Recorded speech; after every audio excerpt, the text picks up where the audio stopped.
So hello everyone, this is the fifth lecture of our Java series, and in this fifth lecture we will cover wrapper classes in Java.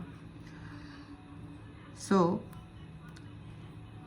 আমরা আগে যেগুলো discuss করে এসেছি তার মধ্যে একটা হচ্ছে প্রিমিটিভ টাইপস আমরা ডিসকাস করে এসেছি। সো প্রিমিটিভ টাইপের মধ্যে আমাদের কী কী রয়েছে? Char, byte, short, int, long, float, double, boolean, primitive data types.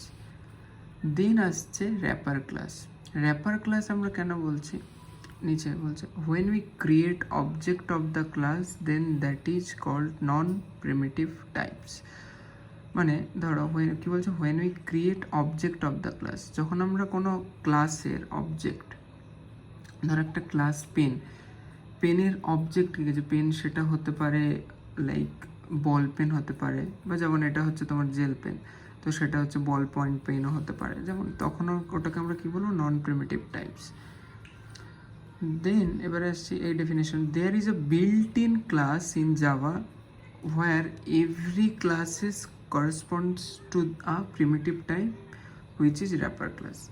তো এটা মানেটা এটা বোঝাচ্ছে যে এই প্রত্যেকটা র্যাপার ক্লাস, প্রত্যেক যে বলছে দেখো, there is a built in class, এই র্যাপার ক্লাস হচ্ছে একটা বিল্ট ইন ক্লাস যেখানে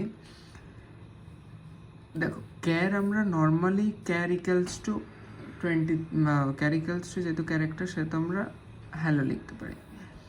এবার এখানে র্যাপার ক্লাসে আমরা সেখানে সি দিচ্ছি, মানে সিটাকে ক্যাপিটাল হবে, প্রত্যেকটা ইয়েতে কিন্তু আমাদের ক্যাপিটাল হতে হবে। যেমন পাইথনে রয়েছে আমাদের কিছু ডিক্লারেশনের সময় যেটাকে আমাদের true or false declaration, boolean ভ্যালুর সময় টিটা ক্যাপিটাল বা এফটা ক্যাপিটাল দিতাম, তেমনই এখানে সবগুলো ক্যাপিটাল হবে। এবং এই যে লেখা আছে বিগিন উইথ ক্যাপিটাল লেটার্স। এখানে একটা example, int x equals to 10, integer x two equals to new integer. এখানে কিন্তু x two as a reference নিচ্ছে ইন্টিজার এই যে এক্সের থেকে, ঠিক আছে, new integer 10, x two is the reference to the location. আর এটাই হচ্ছে র্যাপার ক্লাস। আর এখানে যদি আমরা এর